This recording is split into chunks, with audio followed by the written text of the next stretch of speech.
चिंता मत करो। और जैसे ही महाराज अमर सेना आई तो भगवान ने क्या किया, हनुमान जी ने क्या किया कि उनको पूंछ में लपेड़ा, पूंछ में लपेड़ा और महाराज लपेट करके ऐसे घुमा के ऐसे फेंका कि सीधे ना तो ऊपर, इतने ऊपर फेंका कि वहां से ना तो ऊपर गए वो और ना नीचे आ सकते। पृथ्वी की एक सीमा होती है ना आकाश में कि बीच में वहां पहुंच जाओ तो ना ऊपर जाओगे ना नीचे जाओगे। सैनिक दौड़े दौड़े फिर गए, बोले महाराज गजब हो गया, गजब हो गया। बोले क्या हुआ? अमर सेना, अब ये तो कह नहीं सकते कि मर गई क्योंकि वो तो अमर ही है। बोले क्या हुआ? बोले गई। बोले गई मतलब? अरे महाराज बस फिर आप हम कहेंगे तो आप फिर डांटोगे। बोले नहीं नहीं क्या हुआ बताओ। बोले बस पूंछ। अरे बोले ये पूंछ कहां से बार बार बीच में आ जाती, क्या हुआ? बोले वो हनुमान जी ने ऐसी पूंछ में बांधी सेना को कि महाराज ऐसा फेंका कि पता ही नहीं है वो कहां गई, लौट के ही नहीं आई। अब तो हनुमान जी ने सोचा, अब रावण ने सोचा कि अब तो मुझे ही जाना पड़ेगा। तो महाराज रावण स्वयं आया और उसने सोचा कि सबसे ज्यादा मुझे दिक्कत है तो किससे? पूंछ से।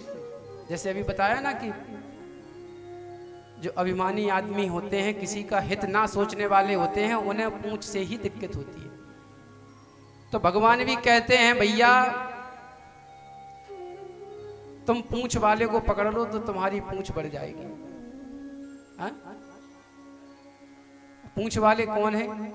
श्री राम, श्री हनुमान जी, श्री कृष्ण जी, इन्हीं की तो पूंछ है आजकल। अब तो रावण गया और रावण जैसे ही पहुंचा तो रावण ने सोचा कि मैं पीछे से वार करूं, पीछे से ही पूंछ को पकड़ के उखाड़ दूंगा, फिर देखता हूं।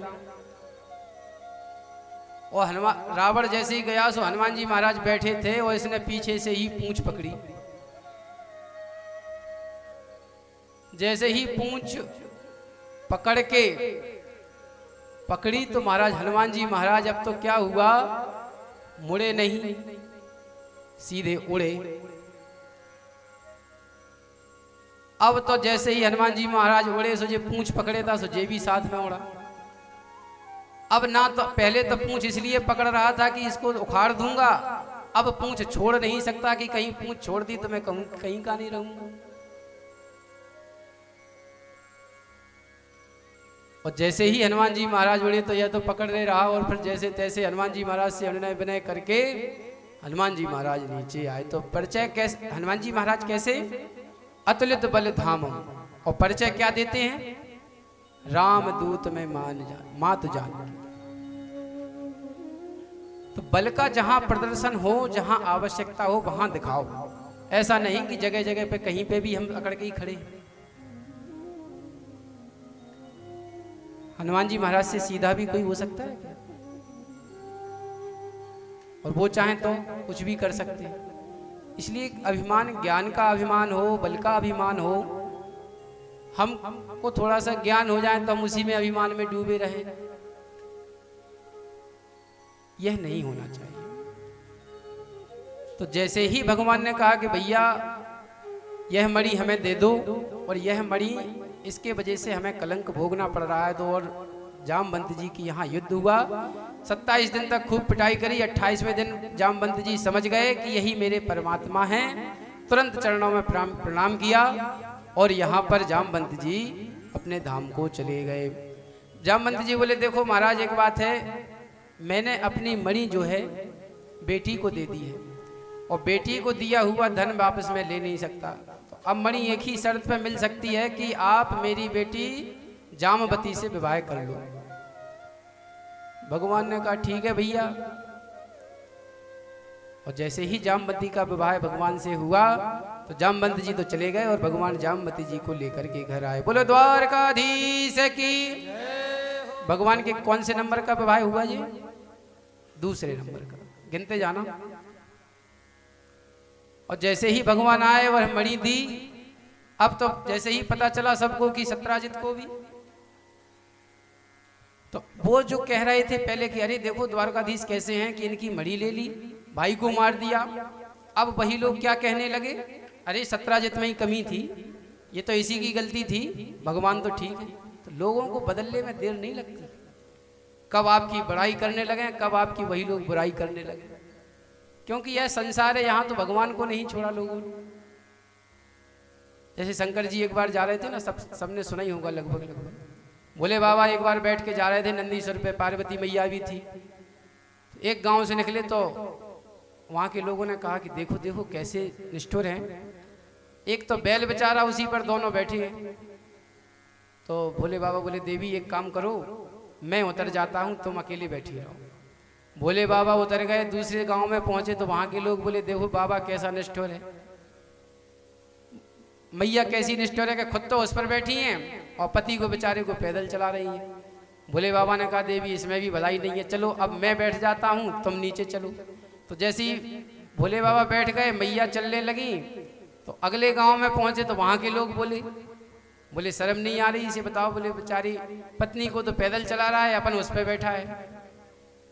तो भोले बाबा ने सोचा देवी अब एक काम करते हैं कि ना तुम बैठो ना हम बैठते हैं, ऐसे ही चलते हैं पैदल। और जैसे ही पैदल चलने लगे तो अगले गांव में भी लोग मिल गए। तो अगले गांव के लोग बोले बताओ कितने बेवकूफ हैं, साधन साथ में लिए और पैदल जा रहे हैं। बोलो राधे राधे।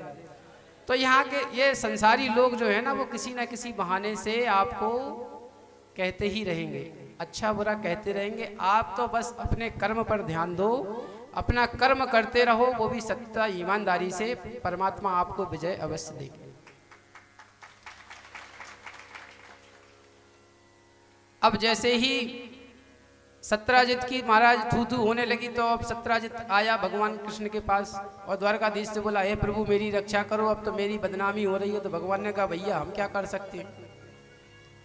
बोले आप एक काम करो, मेरी बेटी सत्यभामा से विवाह कर लो, मैं आपका हो जाऊंगा ससुर। जब रिश्तेदारी हो जाएगी तो उसका रिश्तेदारी का प्रभाव होता है कि भाई फिर कोई कहता नहीं है चलो ये तो भैया उनके हैं। किसी मिनिस्टर मंत्री के यहाँ किसी का संबंध हो जाए तो फिर कोई आपसे कुछ कह पाए, डरेगा। तो यहाँ भगवान ने सत्यभामा से विवाह किया।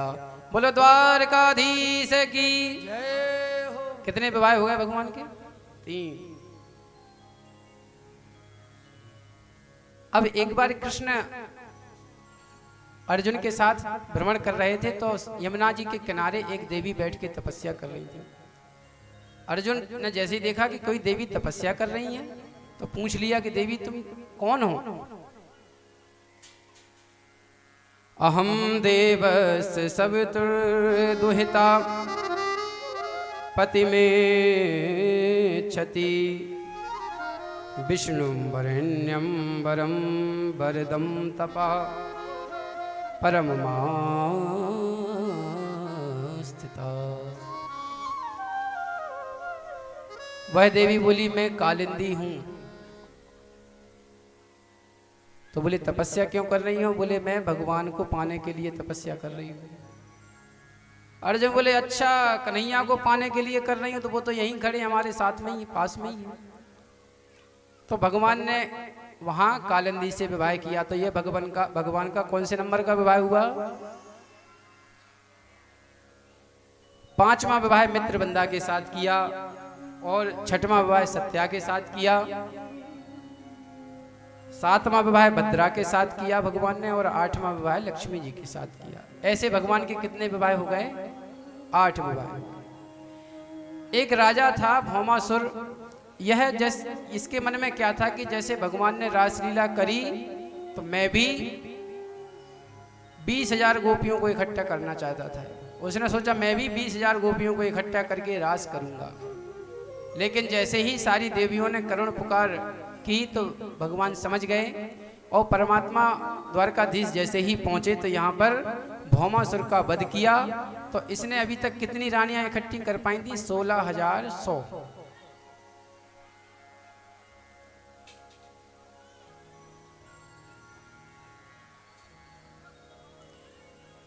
व्यवस्था बनाए रहें, शांति से व्यवस्था करते रहें। कमेटी के सदस्य, सेवक, सभी जन, और कथा में भी विक्षेप ना हो। बोलो वृंदावन बिहारी लाल की। और जैसे ही यहाँ भौमासुर का वध किया तो वध करने के बाद वह जितनी रानियां थीं 16,100 वह द्वारकाधीश से बोली, हे कन्हैया अब हम कहीं के नहीं रहे कि घर जाएंगे तो घर वाले नहीं जाने आने देंगे, या तो हमें मरना पड़ेगा या फिर आपको अपनाना पड़ेगा। जब ऐसा कहा तो भगवान ने कहा कोई बात नहीं, जिसका कोई नहीं उसका परमात्मा, आओ मेरे साथ। भगवान के यहाँ 16,100 विवाह यहाँ हुए। कुल मिलाकर के कितने विवाह हो गए? 16,108। बोलो द्वारकाधीश की जय।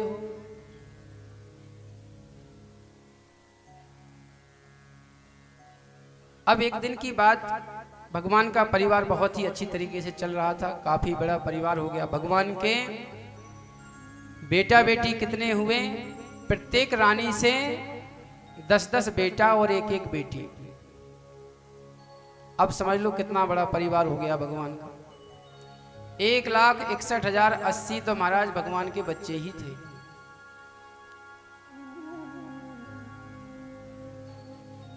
और इन बच्चों को पढ़ाने के लिए अध्यापक कितने थे?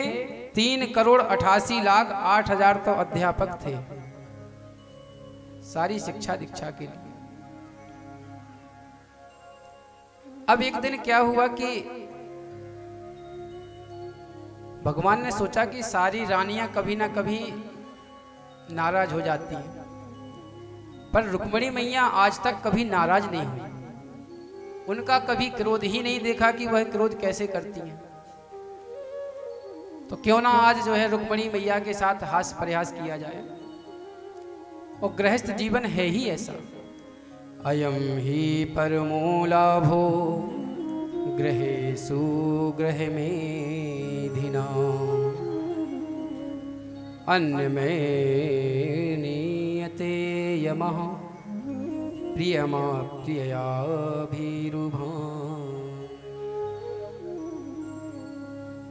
गृहस्थ जीवन में जब तक हंसी मजाक हास्य परिहास सुख दुख ये ना आए तो गृहस्थ जीवन का आनंद ही क्या है। पति पत्नी कितना भी लड़ लें झगड़ लें, लेकिन ऐसा नहीं कि छोटी सी बात हुई कि उठाया बैग और सीधे अपने चल दिए। पति पत्नी का जीवन गाड़ी के 2 पहियों की तरह होता है। यदि एक पहिया छोटा सा भी थोड़ा सा भी अगर उसमें कोई दिक्कत हो गई ना तो गाड़ी का बैलेंस बिगड़ जाएगा। इसीलिए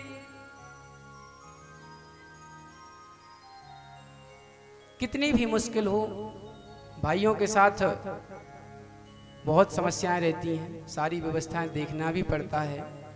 तो उन समस्याओं के साथ में उनका समाधान करना या उनके साथ रहना, यहाँ पत्नी की विशेष यहाँ पर ध्यान देना चाहिए।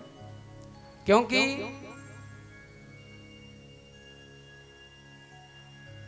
आपतकाल परखिए चारी, धीरज धर्म मित्र और नारी आपतकाल परखिए चारी। इन समय में चारों की जो है परखा जाता है कि ये कहां तक है। तो भगवान ने भी सोचा कि हम भी इनके साथ हास्य प्रयास कर लें। तो कन्हैया ने एकदम जो है रुक्मिणी मैया से पूछा, अरे देवी आपने हमसे विवाह क्यों किया? अब ये कब पूछ रहे हैं? जब भगवान के 10 बेटे हो गए 1 बेटी हो गई, इतना बड़ा परिवार हो गया, तब पूछ रहे हैं। क्या पूछ रहे हैं कि आपने हमसे विवाह क्यों किया? अब बताओ, कोई अगर कलयुगी आदमी पूछ ले तो माता जी का क्या उत्तर होगा वो तो भगवान जाने। रुक्मिणी मैया बिल्कुल शांत रही। भगवान बोले, देखो देवी, यदि तुम्हें ये पता हो, तुम ये समझती हो कि हमारा कुल खानदान बहुत अच्छा है, तो वो भी नहीं है। कोई हमको देव की वसुदेव का छोरा कहता है, कोई हमको नंद बाबा यशोदा का कहता है। कुल खानदान भी ठीक नहीं। यदि तुम समझती हो कि हमारा काम बहुत अच्छा है, हमने काम कोई अच्छा किया? तो बोले काम भी अच्छा नहीं है, हम तो गौएं चराते थे। यदि तुम सोचो कि भैया चलो कोई बात नहीं, किसी का नाम प्रसिद्ध है तुम्हारा, तुमने किसी चीज में नाम कमाया, तो बोले वो भी नहीं थे। बोले हमारा काम ही था चोरी करना, तो हम तो वैसे ही बदनाम थे। मेरे अंदर एक भी गुण नहीं है, फिर तुमने विवाह क्यों किया? भगवान ऐसा कह ही रहे थे और भगवान ने यहाँ तक कह दिया, देखो देवी अभी भी कुछ नहीं बिगड़ा, यदि तुम चाहो तो शिषपाल के साथ अब भी विवाह कर सकती हो। जो इतना कहा तो मैया रुक्मणी तो मूर्छित होकर गिर पड़ी। जैसे ही गिरने लगी तो भगवान ने चारों भुजाओं से प्रकट हो गए और एक हाथ से भगवान ने रुक्मणी जी को उठाया, एक से जल छिड़कने लगे, एक से पंखा करने लगे और बोले देवी मैं तो तुम्हें सिर्फ नाराज करने की सोच रहा था कि तुम नाराज होती हो या नहीं होती। रुक्मणी जी बोली महाराज इसमें आपने झूठ ही क्या कहा, आपने जो भी कहा वो सत्य ही कहा। बोले कैसे? बोले आपने कहा कि मेरे अंदर कोई गुण नहीं है, तो आप तो निर्गुण हैं, आपके अंदर गुण कौन सा? आप तो निर्गुण हैं। आपने कहा कि मेरे माता पिता का पता नहीं, तो ये तो सभी जानते हैं कि आप सबके माता पिता हो, आपके माता पिता कौन हो?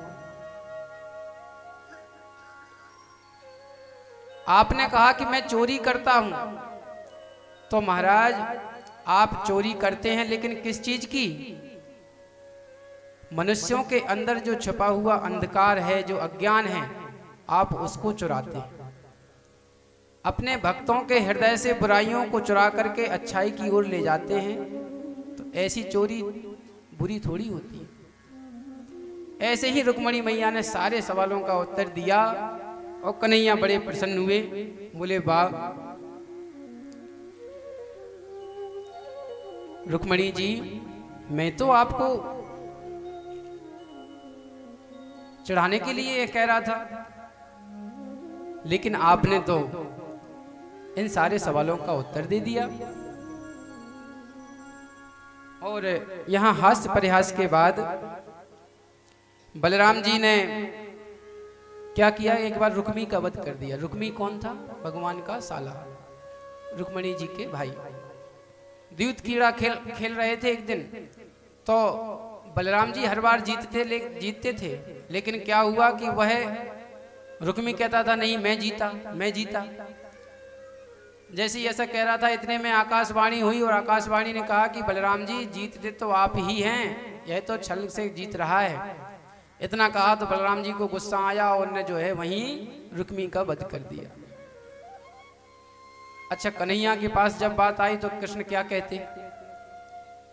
अब वो तो ना ये कह सकते हैं कि दाऊ दादा तुमने बहुत अच्छा किया क्योंकि साले हैं, तो अब साले को कोई मार दे तो कैसे कह दें? यहां पर कृष्ण भगवान मौन रहे, कुछ नहीं बोले। आगे चल के बाणासुर की बेटी उषा का विवाह अनिरुद्ध जी के साथ हुआ। इसके बाद नृगोपाख्यान की कथा आती है। उसके पहले एक बार हम हरिनाम संकीर्तन कर लें, फिर आपको नृगोपाख्यान की कथा सुनाएंगे।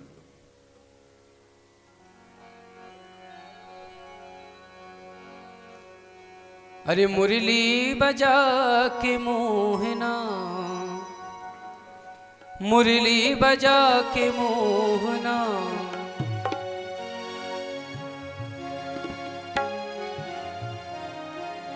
मुरली बजा के मोहना, क्यों कर लिया किनारा?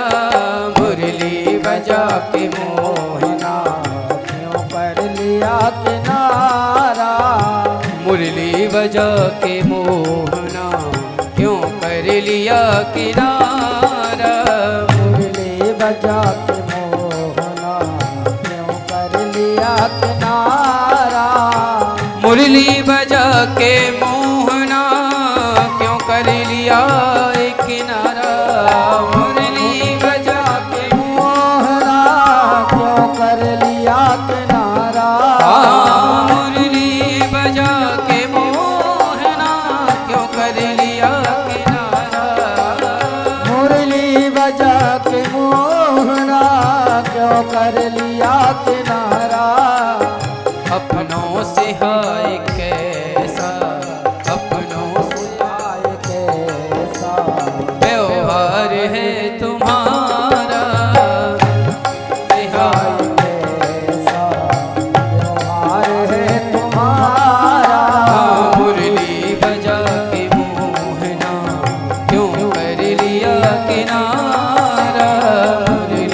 सजा के मोहना कर लिया किनारा। सभी ताली बजाते हुए बड़े भाव के साथ गाएं।